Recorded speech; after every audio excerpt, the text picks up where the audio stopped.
सहनाववतु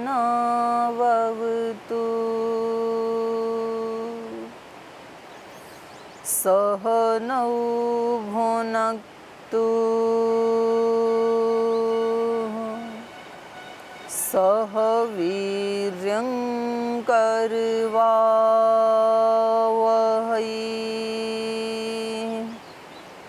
तेजस्विनावधीतमस्तु मा विद्विषावहै ॐ शान्ति शान्ति शान्तिः।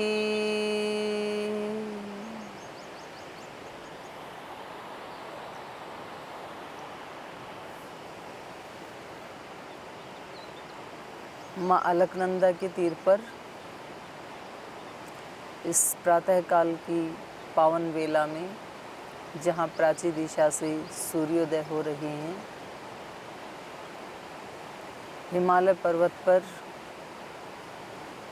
इस पवित्र महाकाव्य रामायण का अध्ययन,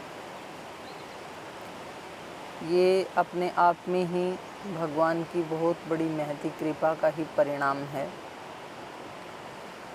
कल हम कुश और लव, जो दोनों भाई,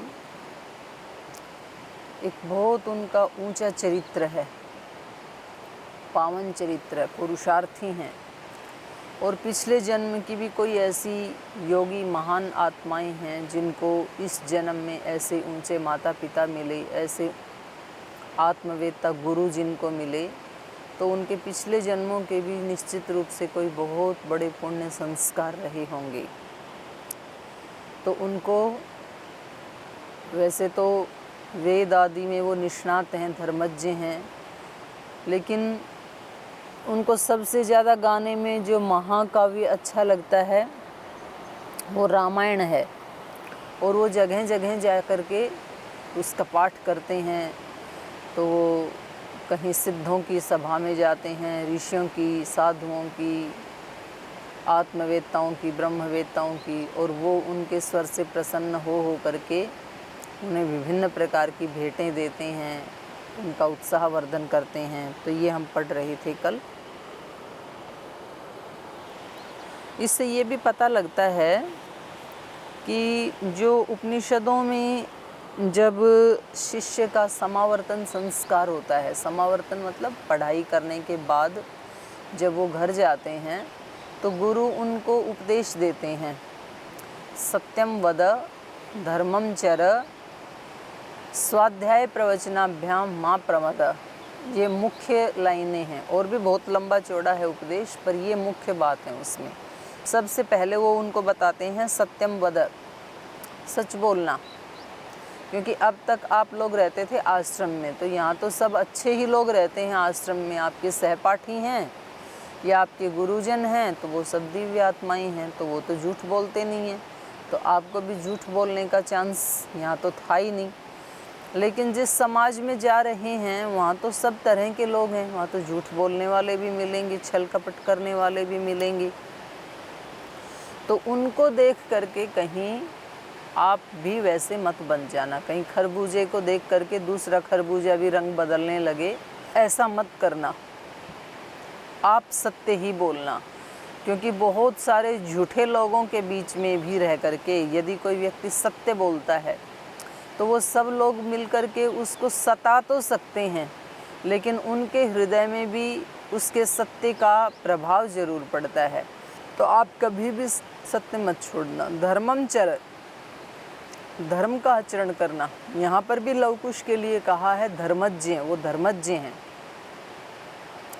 धर्म वो शक्ति है जो हमें नीचे गिरने से बचाती, जिसने धारण कर रखा है इस सारे विश्व को, हम सब मनुष्यों के शरीरों को, हम सब के जीवनों को, उसका नाम धर्म है।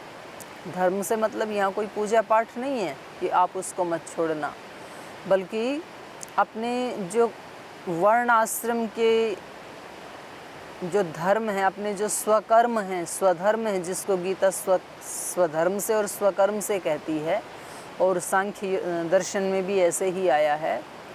तो जैसे एक परिवार धर्म होता है, एक शरीर धर्म होता है, आत्मा का धर्म होता है, मन का धर्म होता है, संबंधों का धर्म होता है, राष्ट्र धर्म होता है।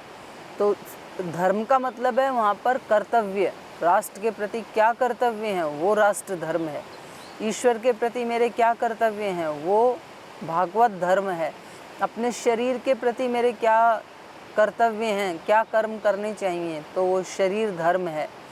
तो इस प्रकार से वहाँ कहा कि धर्मम चर, यहाँ भी कहा धर्मज्ञ। फिर एक बात और कही वहाँ पे, स्वाध्याय प्रवचनाभ्याम माँ प्रमद।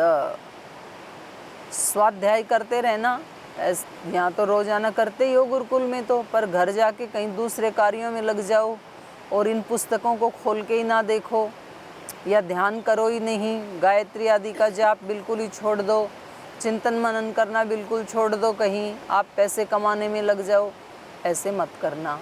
स्वाध्याय करना, और जो स्वाध्याय करके, योग करके, उपासना करके, ध्यान करके, अच्छे सद्ग्रंथों का अध्ययन करके जो ज्ञान तुमने अर्जित किया है उसको प्रवचन जरूर करना, दूसरों को बताना। ये हमारा कर्तव्य है। माने इसके पीछे कोई किसी को सुधारने की अभिलाषा है या कोई सुयश कमाने की अभिलाषा है, ऐसा नहीं है, बल्कि हर व्यक्ति का अपना एक स्वधर्म है, अपना एक स्वकर्म है। तो जिन लोगों ने गुरुजनों से इस प्रकार की विद्याएं पढ़ी हैं उन लोगों का ये कर्तव्य है, माने हम लोगों का ये कर्तव्य है, एक शिष्य का ये कर्तव्य है कि उसने अपने गुरुजनों से जो योग विद्या को, अध्यात्म विद्या को, प्राणायाम विद्या को, ब्रह्म विद्या को, गणित विद्या को, साइंस विद्या को, जिस विद्या को भी पढ़ा है, अब उसका कर्तव्य बन जाता है कि उसको दूसरों तक पहुंचाए। नहीं तो विद्या का वहीं अंत हो जाएगा, फिर तो उसको तोड़ना नहीं है। तो ये मतलब ये प्राचीन काल से यही परिपाटी चली आ रही है, क्योंकि कुछ श्लोक को तो याद हो गई रामायण, तो वो तो विद्वान बन गए। तो अब जगह जगह जा कर के लोगों को सुनाने की क्या ज़रूरत है, ताकि उस विद्या का विस्तार हो, दूसरे लोग सुनेंगे, फिर कुछ उसमें से एक दो श्लोक पकड़ेंगे, कुछ उसको पूरा याद करना चाहेंगे, कुछ वैसा जीवन जीना चाहेंगे। तो ऐसे ही तो विद्या आगे चलते चलते आज हमारे तक, यहाँ तक ऐसे ही तो पहुँची है, नहीं तो 9 लाख वर्ष में तो ये तो कब की लुप्त हो चुकी होती। तो हर व्यक्ति का यहाँ पर, इसीलिए हमारे यहाँ वर्णाश्रम की व्यवस्था हमारे ऋषियों ने बहुत सुंदर बनाई थी कि सब अपने अपने कर्तव्य कर्म को करें। ब्राह्मण जो वर्ण है उनका ये कर्तव्य बनता है कि वो विद्या का अध्ययन अध्यापन करते रहें और वैसा पावन जीवन जरूर जीते रहें। तो इसका ये अभिप्राय नहीं कि दूसरे जी कैसा भी जीवन जिए, ना, वो ब्राह्मण उनको भी वैसी शिक्षा दे करके उनको भी बाधित करें वैसा जीवन जीने के लिए। अब जब वो पढ़े हुए लोग खुद ही नहीं जीते हैं वैसे, तो वो दूसरे को कैसे बाधित कर सकते हैं, कैसे अंकुश लगा सकते हैं। तो ये विद्या का जो स्वाध्याय प्रवचनाभ्याम वहाँ उपनिषद में कहा, वो यहाँ से चली आ रही है वो शिक्षा। तो ये दोनों भाई ऐसे महान सभाओं में जाते हैं, जन सभाओं में जाते हैं, वहाँ पर सुनाते हैं, फिर वो सब उनको खुश होकर के भेंट देते हैं। तो वास्तव में भेंट लेने के लिए नहीं गए, बल्कि अपने कर्तव्य का पालन करने के लिए जाते हैं। तो आगे उसी प्रसंग को आगे बढ़ाते हैं। आश्चर्यमिदमाख्यानं मुनिना संप्रकीर्तितं परं कविनामाधारं समाप्तं च यथाक्रमम् अभिगीतम् इदं गीतं सर्वगीतिषु कोविदौ आयुष्यं पुष्टिजननं सर्वश्रुतिमनोहरम् प्रशिष्यमानौ सर्वत्र कदाचित् तत्र गायकौ रथ्यासुराजमार्गेषु ददर्श भरताग्रज स्ववेश्म च आनीय ततो भ्रात्रौ सकुशिलवौ पूजयामास पूजार्हौ रामः शत्रुनिबर्हणम् आसीनः काञ्चने दिव्ये स च सिंहासने प्रभुः उपोपविष्टैः सचिवैः भ्रातृभिश्च समन्वितः दृष्ट्वा तु रूपसम्पन्नौ विनीतौ भ्रातरौ उभौ उवाच लक्ष्मणं राम शत्रुघ्नं भरतं तथा श्रूयतामेतदाख्यानम् अनयोर्देववर्चसोः विचित्रार्थः पदं सम्यक् गायकौ समचोदयत् तौ चापि मधुरं रक्तं स्वचित्तायतनिः स्वनं तन्त्रे लयवदत्यर्थं विस्तृतार्थम् अगायताम् ह्लादयत सर्वगात्राणि मनांसि हृदयानि च श्रोत्राश्रयसुखं गेयं तद्बभौ जनसंसदि। तो ये मुनिना संप्रकीर्तितम महर्षि वाल्मीकि जी के द्वारा निर्मित, उनके द्वारा प्रणीत आश्चर्यम इदम आख्यानम, ये जो रामायण महाकाव्य है बड़ा अद्भुत है, बड़ा आश्चर्यचकित कर देने वाला है। परम कवीनाम आधारम, और जो आगे भी कवि होंगे, जितने भी कवि होंगे आगे सृष्टि में, उन सब के लिए ये एक आधारशिला, एक बेस बन गया, वो भी ऐसे ही बनाएंगे। समाप्तम च यथाक्रमम, तो गाते गाते वो ऐसे उस रामायण के पाठ को उन्होंने क्रमशः समाप्त किया। अभिगीतः इदं गीतं सर्वगीतिषु कोविदौ आयुष्यं पुष्टि जननं सर्वश्रुति मनोहरम्। सर्वगीतिषु अभिगीतम इदं, कह रहे हैं जितनी भी संगीत विद्या है उन संपूर्ण गीतों के जो विशेषज्ञ हैं, कोविदौ ये दोनों भाई, माने संगीत के जो जो स्वर लय ताल जो भी उसकी विद्या के पार्ट्स हैं, उन सब के ये कोविदौ ज्ञाता हैं। और अभिगीतम इदम गीतम, उनमें ये सबसे ज़्यादा सर्वश्रेष्ठ गाने योग्य है। जो जितने भी संगीत के पार्ट हैं, भाग हैं, क्योंकि वो तो उसके पूरे संगीत विद्या के ज्ञाता हैं लव कुश, तो उनमें ये सबसे सुंदर है रामायण। आयुष्यम पुष्टि जननम, आयु को बढ़ाने वाला है। तो हम कल चर्चा कर रहे थे ना कि आहार केवल हम मुख से ही थोड़ी लेते हैं, सारी इंद्रियों से हम आहार लेते हैं। इसलिए 5 ज्ञानेंद्रियां बताई हैं, उनमें रसना तो एक है जो रस लेती है और उससे शरीर को पुष्टि मिलती है। उसके अतिरिक्त हम आँखों से भी आहार लेते हैं, कान से भी लेते हैं, नाक से भी लेते हैं, त्वचा से भी लेते हैं। आँखों से देख के हम जज करते हैं ये अच्छा है ये बुरा है, तो अच्छे को ले लेते हैं, अपना लेते हैं, बुरे को हटा देते हैं। कान से हमारा कर्णेंद्रिय ये निर्णय करती है ये शब्द अच्छा है ये बुरा है, बुरे शब्द को हटा देती है, अच्छे को सुन लेती है। घ्राण से हम पता लगाते हैं ये दुर्गंध है ये सुगंध है, ये कचरे का गंध है ये हवन का गंध है, हवन वाले को लेना चाहते हैं, कचरे से हट जाते हैं। त्वचा से हमें पता लगता है कि ये स्पर्श अच्छा है ये स्पर्श बुरा है, तो इसलिए बुरे स्पर्शों से बच जाते हैं, अच्छे स्पर्श को प्राप्त करते हैं।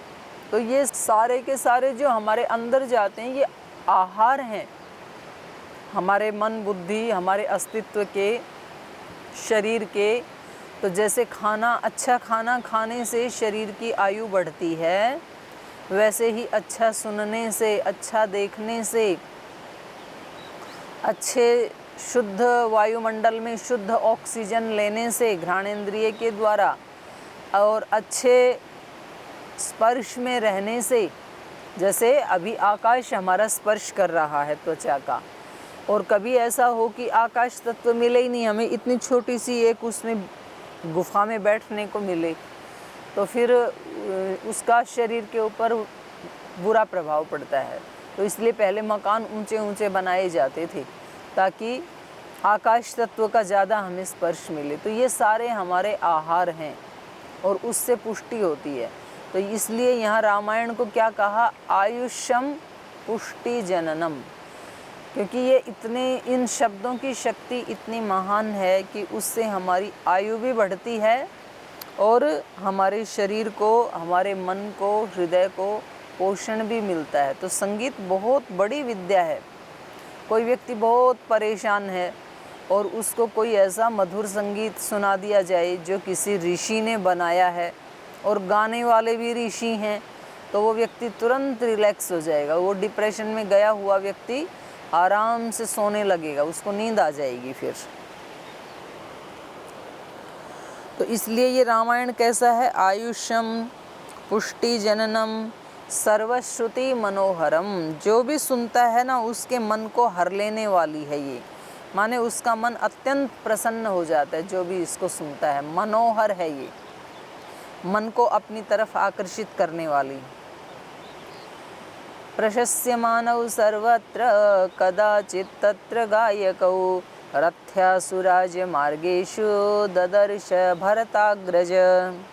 तो इस प्रकार वो जगह जगह जा कर के, सभाओं में जा कर के, एक गांव से दूसरे गांव जा कर के वो लोगों को रामायण सुनाया करते थे, उसका प्रचार प्रसार कर रहे थे अपने गुरु की सिखाई हुई विद्या का। जैसे आज पतंजलि योगपीठ के माध्यम से जुड़े हुए करोड़ों भाई बहन जो श्रद्धेय स्वामी जी महाराज से योग विद्या सीखी है, तो वो ऐसे एक ज़िले से दूसरे ज़िले में, एक गांव से दूसरे गांव में, ऐसे एक मोहल्ले में, गली में, घर घर में जा जा कर के वो उस विद्या का प्रचार प्रसार कर रहे हैं, सिखा रहे हैं दूसरे लोगों को भी कि इस विद्या से श्रद्धेय स्वामी जी महाराज ने बहुत कुछ प्राप्त किया योगिक शक्तियों से। आप भी योग के साथ जुड़ें। तो ऐसे उस विद्या का जो लुप्त प्राय हो गई थी, तो पहले श्रद्धेय स्वामी जी महाराज ने 1000 शिष्यों को ट्रेनिंग दी और उनको पूरे देश में भेजा। फिर उसके बाद 5000 को दी हरिद्वार में बुला के।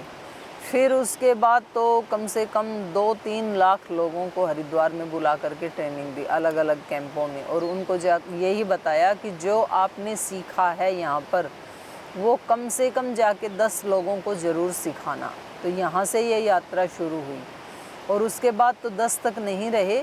उस विद्या को सीखने के लिए कहीं 50 लोग आए, कहीं 60 लोग आए, कहीं 100 लोग आए, कहीं 500 आए, कहीं 2-2, 3-3 हज़ार, 5-5 हज़ार लोगों के कैंप भी हमारे भाई बहन बहुत सुंदर लगा रहे हैं। तो वो ऐसे मतलब 10 से लेके कहाँ 5000 तक ऐसे मल्टीप्लाई होता चला गया। तो वो इतना फैली वो विद्या कि आज भारत नहीं बल्कि विश्व के लगभग 200 देशों ने, और अब तो आने वाले समय में मुझे लगता है कि सब देशों की, पृथ्वी के जितने भी लोग हैं उन सब का यही लाइफस्टाइल रहेगा, योग यज्ञ। क्योंकि सब लोगों ने देख लिया ना कि कोरोना ने सबकी आंखें खोल दी कि वास्तव में जो ऋषियों की जीवन पद्धति है, जो ऋषियों के जीने का जो लाइफस्टाइल है वही सर्वोत्तम है। इसलिए अब लोग कहते हैं गले मत मिलो, हाथ मत मिलाओ, हाथ जोड़ के प्रणाम करो शीश झुका के दूर से ही। तो अब अडॉप्ट कर रहे हैं। तो उनके, हमारे जो ऋषियों ने जो बताया उन सब के पीछे विज्ञान था। हमारे यहाँ तो ये परिपाटी थी, घर में अंदर आते ही हाथ पैर धो के ही अंदर आना है। लेकिन ये लोग तो रात को स्नान करके सोते थे, सुबह सेंट वेंट छिड़क के चले जाते थे, नहाते ही नहीं है। हमारे यहाँ बाहर से जब भी आए तो हाथ मुंह धोना है। अब जब कोरोना आया तो वो कहते हैं कि 30 सेकंड तक हाथ धो, उसमें भी सैनिटाइज़र लगाओ, मास्क पहन के रखो, जो बाहर से आए हो तो उन कपड़ों को तुरंत निकाल के वॉशरूम में डाल दो। तो ये सारी हमारी वैज्ञानिक पद्धति थी ऋषियों की, और उसी पे ही आना पड़ेगा, विज्ञान के ऊपर ही लौट के आना पड़ेगा। तो ये हमारे लिए बहुत गौरव की बात है कि कितना ज्ञान विज्ञान, इतनी उच्च कोटि, और हर क्षेत्र में, ऐसा नहीं कोई एक क्षेत्र में, लोग सोचते थे कि बस ये तो खाली लोग हैं, ये तो अज्ञानी लोग हैं, आंख बंद करके बैठे रहते हैं, इनको दुनिया के उत्कर्ष से, अभ्युदय से इनको पता ही नहीं है।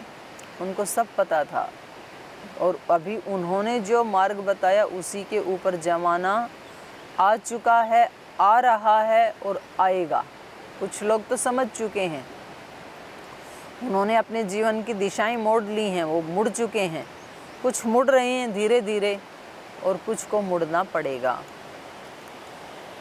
तो यहाँ बता रहे हैं कि इस प्रकार से ये दोनों भाई गांव-गांव, नगर-नगर उस रामायण महाकाव्य का, क्योंकि रामायण एक ऐसा महाकाव्य है कि इसमें घर परिवार में कैसे संबंधों को निभाना चाहिए उसकी भी शिक्षा दी गई है, राजा को कैसा होना चाहिए उसकी भी शिक्षा दी गई है, मित्रों के साथ कैसे संबंध होने चाहिए उसकी भी शिक्षा दी गई है, दुष्टता यदि समाज में, राष्ट्र में फैले तो उसका कैसे नाश करना चाहिए उसकी भी शिक्षा दी गई है, समाधि लगानी है तो कैसे लगाएं उसकी भी शिक्षा दी गई है, अपने धन को, समृद्धि को, ऐश्वर्य को, साम्राज्य को यदि बढ़ाना है, उसको विस्तार देना है, उसको कैसे दिया जाए उसकी भी शिक्षा। माने कोई भी क्षेत्र इससे बचा नहीं। तो ये सर्वगुण संपन्न, सर्वांग संपन्न ये विद्या है, अपने अंदर ऑल इन वन है, तो इसका तो प्रचार प्रसार होना ही चाहिए। तो इसलिए वो अपने गुरु की आज्ञा पा करके और गांव-गांव में, नगर-नगर में इसको सुना रहे हैं। वाल्मीकि ऋषि जो वहाँ अरण्य में रहते हैं, जंगल में रहते हैं, वहाँ बैठ करके वो कोई खाली नहीं बैठे हैं, वो वहाँ बैठ करके बहुत चिंतन मनन कर रहे हैं, और फिर भगवान से अपना कनेक्शन जोड़ करके, कनेक्ट हो करके उनसे पूछते हैं कि समाज व्यवस्था कैसी होनी चाहिए, परिवार व्यवस्था कैसी होनी चाहिए, राजनीति कैसी होनी चाहिए, और वो इतना सारा वर्क करके फिर वो समाज को देते हैं सारी कमाई अपनी। तो ये तो बहुत बड़ी सेवा है ऋषियों की। तो माने हमारे ऊपर इतने उपकार हैं इन ऋषियों के कि हम एक जन्म तो क्या, हजारों जन्म लेकर के भी उनके ऋण को उतार नहीं सकते हैं। यहाँ बताया प्रशस्य मानव सर्वत्र कदाचित तत्र गायकौ। तो ये जो दोनों गायक हैं, कुश और लव, जो सर्वत्र प्रशस्य मानव, सब जगह जाते हैं, गाते हैं और सुयश को प्राप्त करते हैं। कदाचित एक बार राजमार्गेषु रथ्यासु ददर्श भरताग्रजः। ऐसे ही ये चलते चलते एक बार अयोध्या में पहुंच गए। तो अयोध्या में जाने पर भरत अग्रज, भरत के अग्रज, अग्रज माने बड़ा भाई, तो भरत के बड़े भाई कौन है? श्री राम। श्री राम के द्वारा रथ्यासु राजमार्गेषु, ये तो रास्तों में जाते जाते सुनाते रहते थे। इनके लिए, बेचारों के लिए कौन मंच का अरेंजमेंट करेगा? तो देखो हमारे जो संगठन के भाई बहन हैं वो रामायण से ये शिक्षा भी ले सकते हैं कि भाई उनके लिए वो किसी नए गांव में जाएं, वो किसी ऐसी जगह जाएं जहाँ कोई समिति भी नहीं है, लोग जानते भी नहीं हैं, तो क्या करें? तो कहीं भी जहाँ चबूतरा मिले, कहीं मंदिर में कहीं भी 6x4 की जगह मिले, वहीं जा कर के अपने योगासन, प्राणायाम, ध्यान वो करना शुरू कर दें। जैसे ये रास्ते में चलते जाते थे और गाते जाते थे, और ऐसे ही वो रास्तों में जाते जाएं और देशभक्ति के और ईश्वर भक्ति के भजन गाते चले जाएं, और जहाँ कहीं स्थान मिले वहाँ योग प्राणायाम अपना खुद करना शुरू कर दें, तो लोग अपने आप ही तमाशा देखने के लिए आ जाते हैं, भीड़ इकट्ठी हो जाती है। उसके बाद फिर उसको उसकी महिमा बताएं, और इसी प्रकार से स्वदेशी वस्तुएं अपने साथ लेकर के चलें, और जिसको आवश्यकता हो उसको वो भी उपलब्ध कराएं। तो ऐसे धर्म का प्रचार प्रसार होता है, और उस धर्म के प्रचार प्रसार से वो धर्म फिर हमारी रक्षा करता है। अपने पुण्य बढ़ते हैं, वो किसी को दिखाने के लिए नहीं होता। वो अच्छी आत्माएं अपना कर्तव्य समझती हैं, और जो मीडियम आत्माएं हैं वो समझती हैं कि ये हम किसी के ऊपर एहसान कर रहे हैं, और जो बहुत ही सामान्य निम्न कोटि की आत्माएं हैं वो उसमें विघ्न डालती हैं। तो सब अपना अपना काम कर रहे हैं। जब विघ्न डालने वाले विघ्न डालने से नहीं चूकते हैं, तो फिर सात्विक आत्माओं को अपना सात्विक कार्य करने में नहीं चूकना चाहिए। क्योंकि सात्विक का लोगों का कर्तव्य ये है कि विरोध होने के बावजूद भी अपने पुण्यों को बढ़ाएं, विघ्न बाधाएं आने के बावजूद भी वो अपने श्रेष्ठ मार्ग के ऊपर चलते ही जाएं, ये उनका कर्तव्य है। और जो निम्न प्रकृति के लोग हैं उनका ये कर्तव्य बनता है कि जो कोई श्रेष्ठ मार्ग पे चले उसमें बाधा डालें, उन लोगों की परीक्षा लेके उनको आगे बढ़ाएं और अपने पुण्यों को क्षीण करें, अपने पाप को बढ़ाएं। तो ये उनका जॉब है। तो जिनको ये वाला जॉब करना है वो भी बहुत ईमानदारी से करें अपनी इस जॉब को। जिनको जीवन में बहुत दुख चाहिए, जिनको जीवन में पाप बढ़ाने हैं, तो उनको ये काम करना ही चाहिए। अच्छे लोगों को क्रिटिसाइज करना ही चाहिए, अच्छे लोगों का विरोध उनको करना ही चाहिए, ये उनका जॉब है। और जो ये सोचते हैं कि जी हम तो मध्यम कोटि के लोग हैं, तो उनको अच्छे काम में लग तो जाना चाहिए, लेकिन जैसे ही कोई विघ्न बाधा आए तो भाग जाना चाहिए फिर मैदान छोड़ करके, यही उनका कर्तव्य है। तो उनको यही करना चाहिए। तो हमें खुद सेलेक्ट करना है कि हमें कौन सी कोटि की आत्मा बनना है, और एक बार जिसको हमने सेलेक्ट किया तो उसको फिर 100% अपना फर्ज निभाना चाहिए, उसमें कोई कोताही नहीं होनी चाहिए, जो भी हमने चुन लिया तीनों में से। तो ये जब वहाँ रास्ते में जाते जाते अपने रामायण गाते जाते हैं दोनों भाई, और अपनी वीणा हाथ में ले रखी है वो बजाते जाते हैं। तो अब ऐसे सुंदर महाकाव्य को सुनकर, ऐसे सुंदर संगीत को सुनकर के किसका मन नहीं लुभाएगा भाई। तो पहले तो विद्याएं आनी तो चाहिए व्यक्ति को। अगर किसी व्यक्ति को बहुत अच्छा गाना आता है, बहुत अच्छा बोलना आता है, बहुत अच्छा योगासन करना आता है, तो वो व्यक्ति तो कहीं भी चला जाए तो कितने लोग उससे आकर्षित हो ही जाएंगे, उसको कौन नहीं बुलाना चाहेगा। और वहाँ उस गांव के लोग, मैंने तो देखा ये कि उस गांव में जो लोग सुन रहे थे उन्होंने तो सुना ही। उस गांव में जो कोई अतिथि आए हुए थे, कोई अपने मित्र के यहाँ आए हुए थे, वो एडवांस में बुकिंग करके चले जाते हैं। बोल जी हमें तो बहुत अच्छा लगा आपका, आप हमारे गांव भी आइए। बोले ठीक है जी, आपके यहाँ भी आ जाएंगे, हमारा तो काम यही है योग सिखाना। फिर उनके गांव में गए तो वहाँ भी कोई 5-4 मेहमान बाहर से आए हुए थे। फिर उन्होंने कहा जी ये तो हमें बहुत अच्छा लगा, आप हमारे यहाँ करके भी शिविर लगाएं। वहाँ भी पहुँच गए। तो मुझे तो याद है कि जब शुरू में हमारा ये अभियान शुरू हुआ था तो उस समय दक्षिण से कोई व्यक्ति नहीं आए थे ट्रेनिंग लेने के लिए, उत्तर भारत से तो आ गए थे उन 1000 लोगों में। तो स्वामी जी महाराज ने कहा कि दक्षिण में हमारा प्रचार प्रसार अभी शुरू नहीं हुआ। तो मेरे को एक बार बेंगलोर के पास एक गुरुकुल है ओम शांति धाम, वहाँ मैं 3-4 वर्ष पढ़ी हूँ व्याकरण गुरुकुल में। तो महाराज जी ने कहा आप तो दक्षिण में पढ़ी हैं तो आप ही जाओ दक्षिण में। मैंने कहा महाराज जी मैं तो गुरुकुल में पढ़ी हूँ, तो मैं कहाँ, मैं तो किसी को जानती नहीं हूँ, मैं वहाँ की भाषा भी नहीं जानती हूँ, कन्नड़ भाषा है वहाँ की। तो मैं कैसे जाके मिलूँगी, किससे मिलूँगी। और मान लो अगर मुझे उनकी भाषा आती तो शायद मैं उनको समझा भी पाती, अब वो मेरी बात समझेंगे भी नहीं। ये सब मैं अपने मन में सोच रही थी, स्वामी जी को नहीं कहा मैंने। स्वामी जी को तो मैंने यही कहा कि ठीक है महाराज जी जैसी आपकी आज्ञा हो। और हम वहाँ गए और फिर जाती तो कहाँ मैं, जहाँ गुरुकुल में पढ़ती थी और उस गुरुकुल के जो सचिव थे उन्हीं से जाके मिली। मैंने कहा भैया आप कोई ऐसे कोई अपनी रिश्तेदारी बताओ जहाँ जा कर के मैं शुरुआत कर सकूँ योग की। तो उनकी 6-7 बहनें थी। तो मैंने अपने मन में सोचा, मैंने कहा पहले ना आपकी बहनें कहाँ कहाँ रहती हैं, मेरे को वहाँ के एड्रेस दे दो, तो मैं वहाँ जाके आपकी बहनों से मिल लूँगी, उनके पति से मिल लूँगी। तो ऐसे ही मैंने किया।